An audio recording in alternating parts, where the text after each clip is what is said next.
কেন এসেছো এখন? প্লিজ তুমি চলে যাও প্লিজ।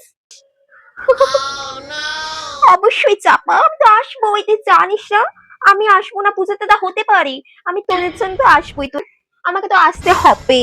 কিছু মনে করিস না চাপা, আমাকে আসতে হবে। আমি এখন পঞ্চমী, ষষ্ঠী, সপ্তমী, অষ্টমী, নবমী, দশমী, আমি এখন রোজ আসবো, রোজ। কিছু মনে করিস না চাপা, আমাকে এখন আসতে হবে। চলে যাও প্লিজ, চলে যাও। পুজোটা বছরে একবারই আসে, কত মজা করবো, কত আনন্দ করবো, আমরা সবাই ভেবে রেখেছি। তুমি প্লিজ এসো না, প্লিজ প্লিজ প্লিজ। কেন রে, তোদের বেরোতে হবে? তোরা রেনকোট পর, ছাতা নিয়ে, আমায় কেন আসতে বারণ করছিস রে? আরে আমি আসবো, তোরা যা ইচ্ছে বল, আমি আসবো। বৃষ্টি please please please please please please, বৃষ্টি এসো না প্লিজ।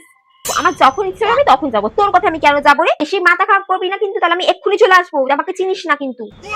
না না না না, এখন বলো না, এখন বলো না। ব্যাস চুপ করে থাক, আমার যখন ইচ্ছে হবে আসবো, যখন ইচ্ছে হবে চলে যাবো, একদম মাথা খাবি না। ভালো লাগে না, এবারে আমার বাবার পুজো মাটি হয়ে যাবে তো। হে ভগবান, প্লিজ বৃষ্টিটা কমিয়ে দাও প্লিজ।